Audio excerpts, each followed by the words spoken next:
Hey, what's going on, everyone? It's Kyle Henderson along with Clint Lamb, both a Bama insider. Clint is at Westgate Luxury Condominiums. Hey, Clint, it doesn't get any better than Westgate, right? You tried to tell me about it. I think it's a kind of you have to see it to believe it. This place is amazing, man. I don't know if I can go back to just the standard, tailgating experience after this. Yeah, so Nick Saban was currently at Bryant-Denny Stadium just like an hour ago for Nick's kids. We have that video. We'll be honest, the audio isn't the best, but Clinton will give you his takeaways because he was there at Nick's kids. Mentioned a couple things on leadership, talked some ice cream, but Clint, the thing that kind of stood out to us each was something that he said on the radio earlier today. Said that last year was a rebuilding year. Pretty monumental to say that when you reach the national championship game. Yeah, and obviously it's caused a lot of uproar, like those types of comments do. But I think my issue with it is, I think it's and it's not my issue with Nick Saban. It's my issue with the people who are upset with Nick Saban about the comment. Is I think it's all relative, right? I mean, I understand Alabama won 13 games. They won the SEC West. They won the SEC championship and actually beat the eventual national champion by multiple scores in that SEC championship. You still had 6 day one or day two draft picks, but at the same time, when you look at it from the perspective of 2020, even you go undefeated for only the second time during the Nick Saban era. Not only do you have more day one and day two draft picks, you actually have 8 instead of 6. You had 6 first round draft picks alone. In losing 2 games like they did this past season, that's only the second time that's happened within the last 7 years.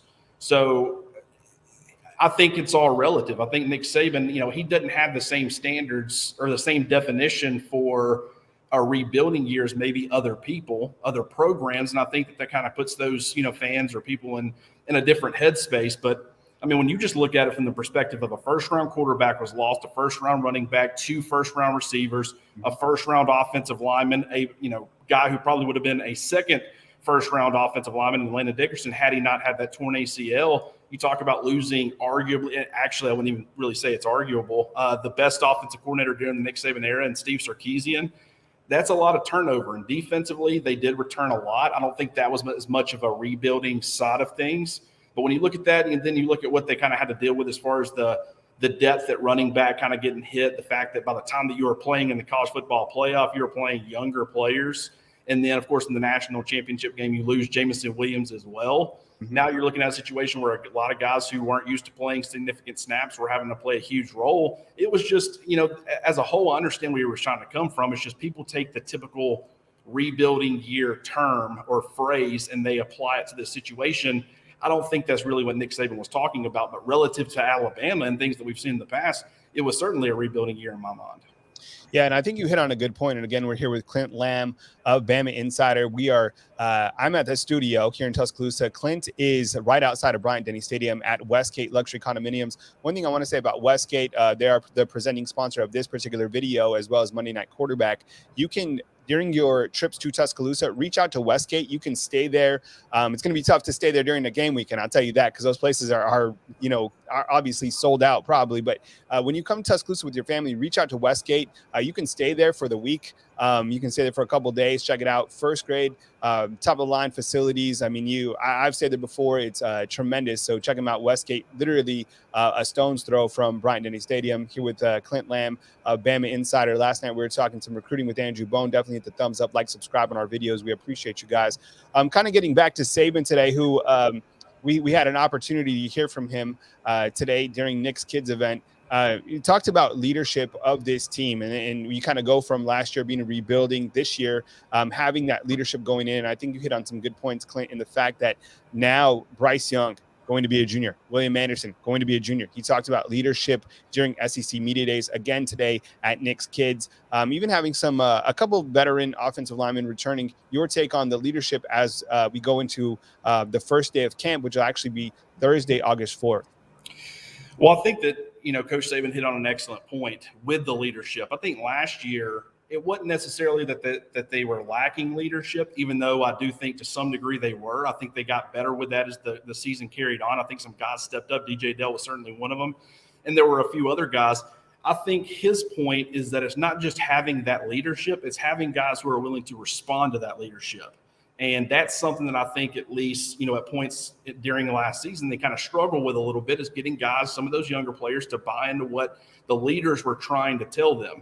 Mm-hmm. And I think with this year's team, with the way that Nick Saban has talked about it, not just today, but in, past interviews that we've done with him or press conferences, he's spoken very highly of the way that not only some of these guys are stepping up, but how other players are responding to those leaders. And so I think that's really important when you're talking about the success of a football team. Clint, he also mentioned, someone asked him about Little Debbie. They asked him about ice cream. Saban, he's in a good mood. I mean, maybe his attitude changed as we kind of get to camp. But, kind of the pulse of Saban from our first small media opportunity. And again, we'll hear from Nick Saban in his entirety during camp on Thursday in the afternoon. We'll have that press conference right here on Bama Insider.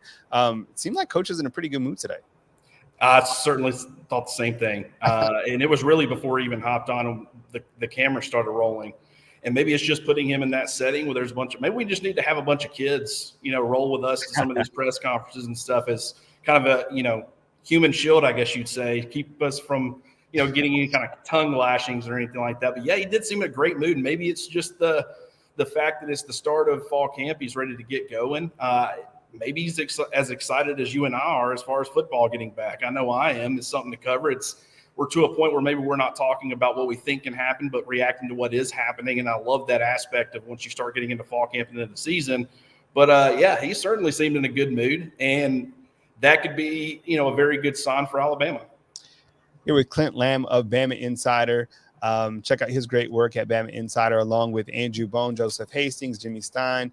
I'll make up the Bama Insider crew. We'll put the timestamps in this video. Again, Nick Saban will hit the podium for his first day of practice tomorrow. We'll have that around 5:30, I would imagine, p.m. Central Time. Clint, as we round out this video, going into the first day of practice, you talked about the offensive line. You've hit on a couple different components within your stories at Bama Insider. Wanted to ask you about the running back room going into this season. Everyone's talking about Gibbs, and rightfully so, but we can't forget about the names that are also associated with this running back room. It's a tremendous group. Trey Sanders, Jason McClellan, Roydell Williams, even some of the younger guys who contributed during the spring season. Your take on that running back room, because I know all eyes focused in on the great backs that Alabama has. Yeah, it's a very deep group. And it's like a lot of these other offensive positions that we're monitoring, offensive line, wide receiver. Those are both two groups that we know they have tons of talent. It's a matter of figuring out who ends up going where and who ends up starting. It's the same thing with a running back. We know Jahmyr Gibbs is going to be the first running back, more than likely. He brings a completely different style than a lot of the running backs that you've seen during the, Nick Saban era, at least. I think in the past, you talk about Derrick Henry, you talk about Najee Harris, you talk about Mark Ingram, Trent Richardson. They all had those kind of wow moments, when they would play games. But I think that he brings a whole new element of that wow factor. That's what kind of makes him very Reggie Bush-esque. He's not the exact same player, but the way that he's able to elude defenders in the open field, the way that you can get him involved and kind of create opportunities for him, he's going to take full advantage of those opportunities. And I think that just sets him apart than a lot of the other players as far as that wow factor and being able to just do jaw-dropping types of things for your offense. But it goes well beyond just Jahmyr Gibbs, right? I mean, you're talking about Jason McClellan. He was going to be a huge part of Alabama's rotation last year. He gets hurt fairly early. Mm-hmm. And then, of course, they turn to Roydell Williams. He showed some good things, and then he ends up getting hurt. You've got Trey Sanders. You kind of know what you're going to get with him. The healthier he gets, maybe he continues to get more and more involved.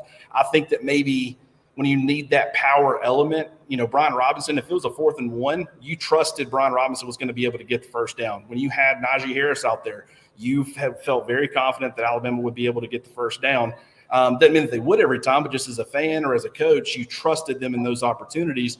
As far as that inside power running back, I'm not exactly sure where that's going to come from. I think Roydell Williams provides that a little bit. I think Jason McClellan certainly can as well. But I wouldn't say that they're necessarily those hammer types of running backs like a Brian Robinson was last year. So I'll be curious to see where they get that aspect of their offense from as far as this group. But there's no doubt it's extremely deep. It's extremely talented. And when you go down the list, there's not really a guy that I look at and I say, you know, this guy has limitations to him, Yeah. right? I think they all have 3-down potential: pass protection, running the football, catching it out of the backfield. Some are better at certain things than others, but I don't think that having one particular guy out there, whoever it ends up being, is going to be super telling to the defense. And I think that's very important when you're trying to, you know, throw defenses off balance. Excuse me, follow Clint Lamb's great work at Bama Insider. Clint, can you do me a favor? Can you just pan the computer screen around and just kind of show that Westgate area up in the sky deck? If you could just show fans kind of what Westgate has, that'd be great. I have no problem. I kind of don't want to share because I don't want to, you know, I want this place all to myself. It's pretty cool right now, but absolutely, man, this is fantastic. All right, so here's Westgate, and the great thing about Westgate is you can go check it out for game days if you can get in there. Non-game days, tell them Bama Insider sent you. This is a sky deck. There's also an outside component. Pretty hot today, 84 degrees, but that's on the backside, and you can hang out there, watch all the games. Really great stuff at Westgate, and we appreciate their sponsorship of this video. From beautiful Tuscaloosa, Alabama, I'm here at the studio. Clint's back at Westgate. You can follow his great coverage on Bama Insider. Thank you for watching this video. Hit the thumbs up, subscribe. Tomorrow is the first day of practice. We'll have B-roll. We will have Nick Saban's press conference when he hits the podium, probably around 5:30 p.m. Central Time tomorrow. Tons of great coverage coming your way right here on BamaInsider.com.